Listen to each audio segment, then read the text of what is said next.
जलियांवाला बाग।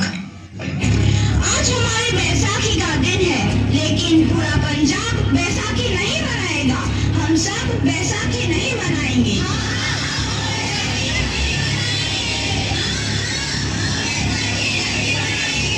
जब तक हम अंग्रेजों को भारत से बाहर नहीं निकाल देते, पूरा पंजाब बैसाखी नहीं मनाएगा।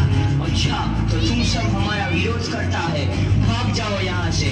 इसका अंजाम बहुत ही बुरा होगा। हम नहीं जाएंगे, तुम लोग जाओगे। हमें नहीं, तुमको भारत से भागना होगा। Soldiers fire!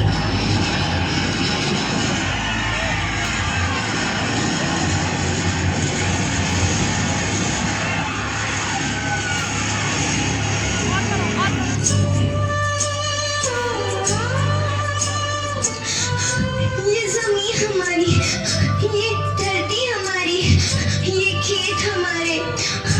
अभी थोड़ी देर पहले हमारी ये फसलें लहरा रही थी, पर इन अंग्रेजों ने हमारी फसलें बर्बाद कर दी।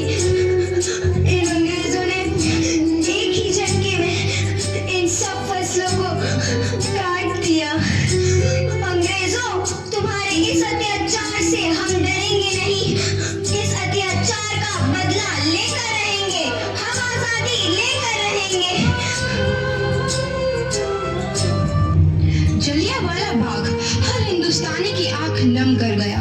इस कांड में कितने मासूमों की आहुति चढ़ गई, इतनी हैवानियत से इंसानियत कत्ल कर दी गई। जलियांवाला बाग के हत्याकांड आजादी की आग में घी देने का काम किया। मासूम औरतों, बच्चों की दर्द भरी चीखें और सिसकियां इनकलाब का गूंज बनकर उभरी। लाला लाजपत राय, भगत सिंह, राजगुरु, सुखदेव सरीखे क्रांतिकारियों ने भारत की इस जमीन से विदेशी दरिंदों को निकाल फेंकने के मंसूबे मजबूत कर लिए।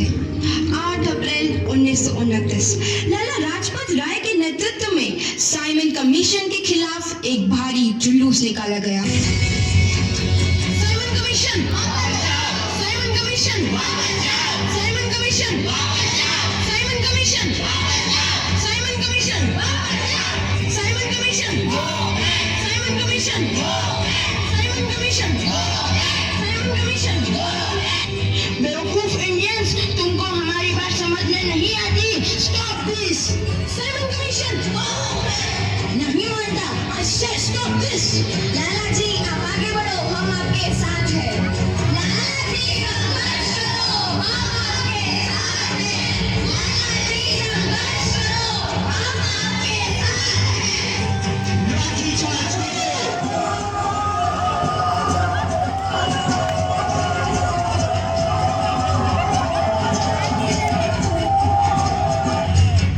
लाला जी को तो बहुत गहरी चोट लगी है, उनका सर फट गया है।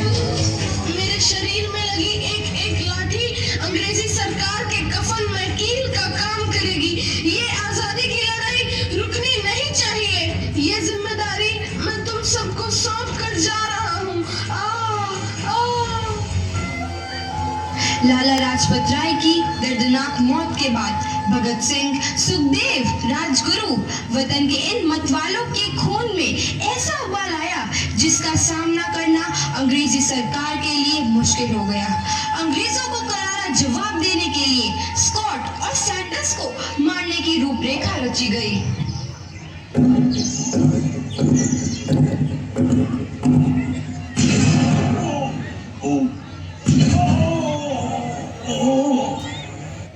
सैंडर्स मारा गया।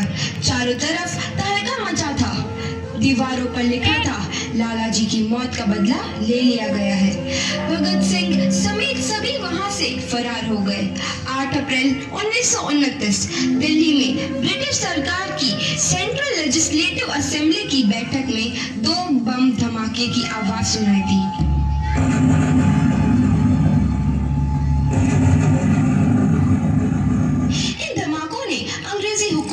हिला कर रख दिया। इस घटना को अंजाम देने वाले भगत सिंह, राजगुरु और सुखदेव ने अपने आप को अंग्रेजों के हवाले कर दिया। 1930 को अदालत ने अपना फैसला सुनाया। मुलजिम भगत सिंह, मुलजिम राजगुरु मुलजिम सुखदेव को दफा 121 और दफा 302 के तहत ये अदालत तीनों को मुजरिम करार देती है और इस गुस्ताखी के लिए ये अदालत इन तीनों को सजाए मौत की सजा सुनाती है। सरफरोशी की तमन्ना अब हमारे दिल में है, देखना है जोर कितना बाजुए कातिल में है। भगत सिंह और किशन सिंह काफी आएंगे।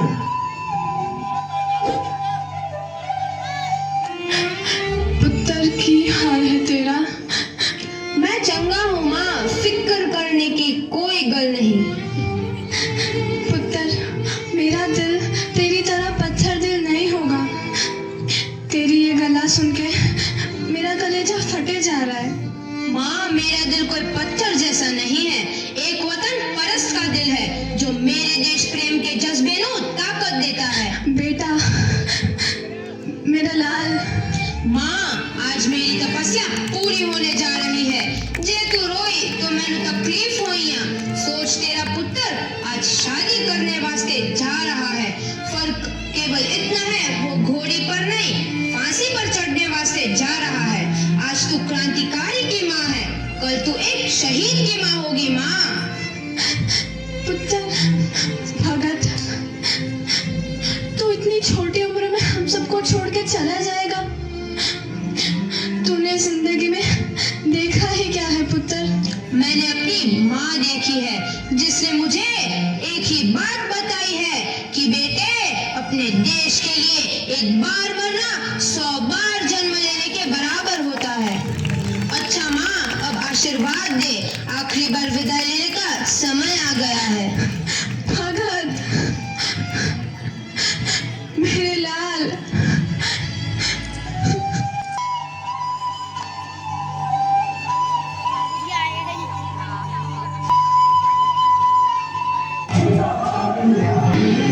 भगत सिंह, तुम्हारी कोई आखिरी ख्वाहिश?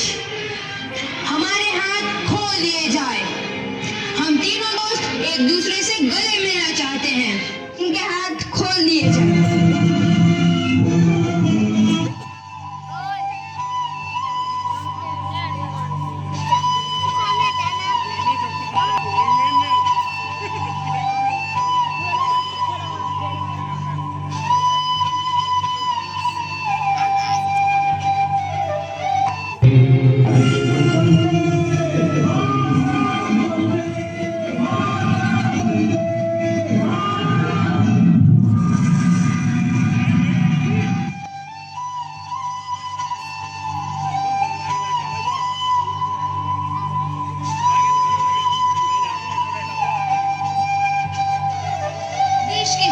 नौजवान के मन में आजादी की नई उमंग हिलोरे लेने लगी।